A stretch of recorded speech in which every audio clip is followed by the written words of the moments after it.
Mon enfant bien-aimé. Le doute est une véritable arme dont se sert le diable.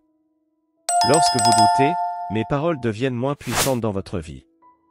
J'ai dit ma vérité sur votre situation, et cela ne changera pas. Tenez bon à mes promesses, ils vous protégeront des plans du diable. Le diable veut semer le doute dans votre cœur afin que vous ne croyiez pas en ma puissance et en mes promesses. Pourtant, il suffit d'un tout petit peu de foi, comme une graine de moutarde, pour réaliser des choses étonnantes. Les mensonges de l'ennemi sont destinés à vous enlever votre petite foi et à gâcher mes grands projets pour vous. Ne croyez pas ces mensonges et ne laissez pas les mauvaises choses qui se sont produites dans le passé vous influencer. Concentre-toi plutôt sur moi.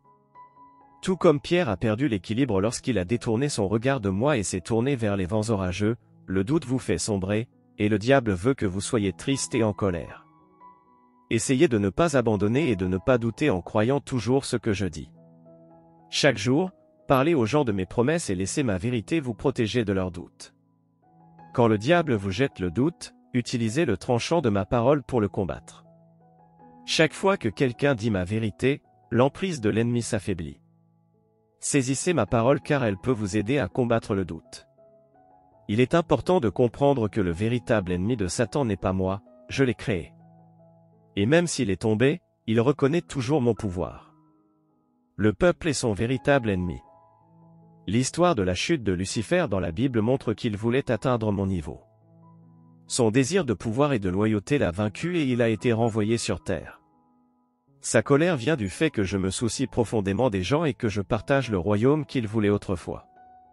J'ai fait plus que simplement créer des personnes à mon image, je leur ai donné le contrôle de la création et leur ai dit de faire ma volonté sur terre. Satan est en colère parce que vous me suivez et régnez sur la terre, ce qui lui donne envie que vous abandonniez et que vous l'adoriez. Il ne se soucie pas de votre santé, de votre argent ou de votre famille, son seul objectif est de t'empêcher de m'adorer. Il veut changer votre vision de Jésus, passant de celle d'un sauveur à celle d'une personne qui cause des problèmes afin que vous mettiez votre foi en lui plutôt qu'en moi. Satan s'en prend aux gens et essaie de les détourner de leur dessein divin. Il vient comme de nombreuses personnes différentes et propose des solutions à court terme aux problèmes de la terre, mais en échange de cette aide temporaire, il veut du culte. Ce qu'il cache, c'est le prix terrible, renoncez à votre amour éternel pour moi pour des gains à court terme. Quand nous pensons à la tentation de Jésus, l'offre de pouvoir de Satan en échange d'adoration montre comment il trompe les gens. Ses plans changent avec le temps, mais son objectif reste le même, profiter des faiblesses des gens à travers les générations pour les détourner de ma volonté. La persécution, la pauvreté et le manque de ressources ne sont pas son objectif final, ce ne sont que des outils qu'il utilise pour éloigner les gens de mon chemin. Afin de faire des gens ses alliés et ses sujets, il veut séparer les gens de mon dessein divin. Vivre contre ma volonté a de mauvais résultats. Tout comme Satan existe au-delà de ce que Dieu a prévu pour le monde, il s'efforce d'avoir plus de disciples parce qu'il sait qu'il est sur le point d'être jugé. Même s'il n'a pas pu arrêter mon plan de salut ou le rôle de Jésus en tant que sauveur, son objectif est toujours de cacher à quel point Jésus est puissant pour sauver les gens. La couronne de gloire sera donnée à ceux qui garderont leur foi et rechercheront la justice jusqu'à la fin. Par conséquent, suivez les conseils de 1 Pierre 5, 8 et restez forts et vigilants contre les attaques constantes de Satan, qui sont comme un lion cherchant quelqu'un à tromper et à éloigner de mon plan divin. Satan traque les gens comme un chasseur à la recherche d'âmes à manger. Aujourd'hui, ce n'est pas le moment d'abandonner les défis de la vie ou de dormir sans s'en soucier. Les jours exigent que le peuple de Dieu soit très prudent, patient et fidèle à tout moment.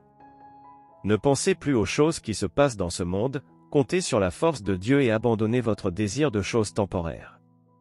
Concentrez votre attention sur Jésus, c'est ainsi que vous vaincrez Satan par la puissance de l'agneau pour vous sauver, vous et votre foi.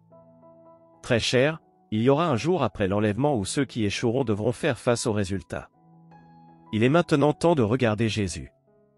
Partagez cette vidéo avec vos 10 contacts si vous m'aimez, et abonnez-vous également à la chaîne Épée de Dieu pour rester connecté avec ma voix.